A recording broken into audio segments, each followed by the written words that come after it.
Amid the tranquility of Chequers, the Prime Minister is weathering a storm. Speaking to world leaders on the phone this weekend, talking tariffs, what they mean, how to deal with them. It's a great honour to have Prime Minister Starmer in the Oval Office. Sir Keir Starmer travelled to Washington on a charm offensive just over 5 weeks ago. But this is a special relationship that is already being tested. In such an unpredictable time, with such an unpredictable president, whether actually Sir Keir Starmer's approach, which seems to be cautious, is actually the right one. You don't know what he's going to do next. So therefore, those relationships with our closest European neighbours and others are even more important to keep our economy on track. But at the same time, you believe that the Prime Minister is not being tough enough and not being stern enough. You can't have a special relationship with a bully. You have to stand up to the bully.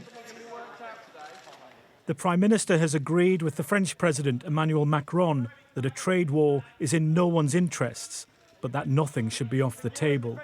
They also discussed progress being made with the Coalition of the Willing, an international partnership supporting Ukraine against Russia. The workload of world troubles is growing.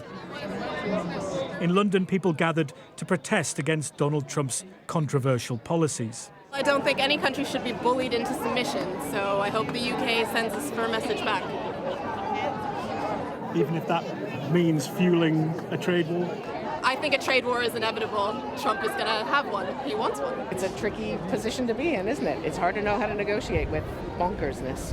The Trump tariffs are sending shockwaves around the globe, and those shockwaves will be felt by people in their everyday lives. And as politicians try to figure out how to respond, British companies and those elsewhere are already making changes. The metal industry has already been feeling the effects of the Trump tariffs, with steel now unable to be sold to the US at an affordable price. Other major industries are also preparing for big changes.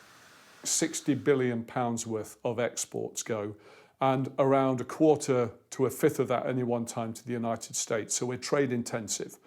So these tariffs are most unwelcome. We're talking about tens, if not hundreds of millions of pounds worth of damage.